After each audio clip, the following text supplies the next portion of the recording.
ತುಳಿತಕ್ಕೆ 11 ಜನ ಬಲಿಯಾಗಿರುವಂತಹ ಪ್ರಕರಣಕ್ಕೆ ಸಂಬಂಧಪಟ್ಟಂತೆ ಗೋವಿಂದರಾಜುಗೆ ಮತ್ತೊಂದು ಸಂಕಷ್ಟ ಎದುರಾಗುವಂತ ಸಾಧ್ಯತೆ ಇದೆ. ಚಿನ್ನಸ್ವಾಮಿ ಕ್ರೀಡಾಂಗಣದಲ್ಲಿ ತುಳಿತಕ್ಕೆ 11 ಜನ ಬಲಿಯಾಗಿದ್ರು.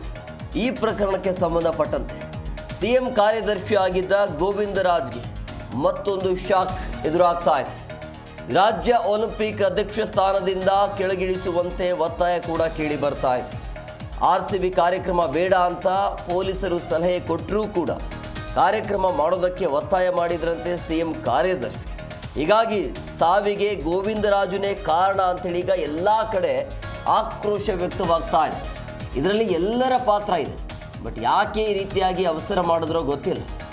ಇಷ್ಟೊಂದು ಅರ್ಜೆಂಟ್ ಏನಿತ್ತೋ ಗೊತ್ತಿಲ್ಲ. ಆದರೆ ಈ ಪ್ರಕರಣವನ್ನು ನೋಡ್ತಾ ಇದ್ರೆ ಇದರಲ್ಲಿ ಎಲ್ಲರ ಪಾತ್ರ ಇದೆ ಅಂತ ಅನ್ನಿಸ್ತಾ ಇದೆ. ಕೇವಲ ಗೋವಿಂದರಾಜು ಅಷ್ಟೇ ಅಲ್ಲ, ಎಲ್ಲರೂ ಕೂಡ ನಿರ್ಲಕ್ಷ್ಯ ಇದೆ. ಮಾಡಲೇಬೇಕು ಅಂತ ಸುಮಾರು ಜನರಿಂದ ಒತ್ತಾಯ ಕೇಳಿ ಬಂದಿರುವಂಥ ಹಿನ್ನೆಲೆಯಲ್ಲಿ ಸಡನ್ಲಿ ಆಗಿ ಪ್ಲಾನ್ ಮಾಡ್ಕೊಂಡು ಮಾಡಿರುವಂಥ ಎಡವಟ್ಟು. ಒಂದು 18 ವರ್ಷದ ವನವಾಸ ಅದು. ಬಟ್ ಆ ಸಂಭ್ರಮಾಚರಣೆಯಲ್ಲಿ ಈ ರೀತಿಯ ಸಮಸ್ಯೆ ಎದುರಾಗತ್ತೆ ಅಂತ ಹೇಳಿದ್ರೆ ನಿಜವಾಗ್ಲೂ ಕೂಡ ಬೇಸರ ಆಗುತ್ತೆ. ಸೊ ಈಗ ಚಿನ್ನಸ್ವಾಮಿ ಕ್ರೀಡಾಂಗಣದಲ್ಲಿ ಆಗಿರುವಂಥ ಈ ತುಳಿತಕ್ಕೆ 11 ಜನ ಬಲಿಯಾದರು. ಆ ಪ್ರಕರಣಕ್ಕೆ ಸಂಬಂಧಪಟ್ಟಂತೆ ಈಗ ಸಿಎಂ ಕಾರ್ಯದರ್ಶಿ ಆಗಿರುವಂಥ ಗೋವಿಂದರಾಜ್ಗೆ ಮತ್ತೊಂದು ಶಾಕ್ ಎದುರಾಗುವಂಥ ಸಾಧ್ಯತೆ ಇರುತ್ತೆ. ಕಾರಣ ರಾಜ್ಯ ಒಲಿಂಪಿಕ್ ಅಧ್ಯಕ್ಷ ಸ್ಥಾನದಿಂದ ಕೆಳಗಿಳಿಸಬೇಕು ಅಂಥೇಳಿ. ಸೊ RCB ಕಾರ್ಯಕ್ರಮ ಬೇಡ ಅಂಥೇಳಿ ಪೊಲೀಸರು ಏನು ಸಲಹೆ ಕೊಡ್ತಾರಂತೆ. ಯಾಕಂದರೆ ಈಗ ಅಹಮದಾಬಾದ್ನಲ್ಲಿ RCB ಆಟಗಾರರು ಇರಬೇಕಾದ್ರೆ ಇಡೀ ರಾತ್ರಿ ಬೆಂಗಳೂರಿನಲ್ಲಿ ಸಂಭ್ರಮಾಚರಣೆ, ಟ್ರಾಫಿಕ್ ಜಾಮ್ ಇರುತ್ತೆ. ಇನ್ನು ಅಂಥದ್ರಲ್ಲಿ ಅಹಮದಾಬಾದಿಂದ ಆಟಗಾರರು ಬರ್ತಾರೆ ಅಂತ ಹೇಳಿದ್ರೆ ಇನ್ನೇನು ಆಗಿರಬೇಡ.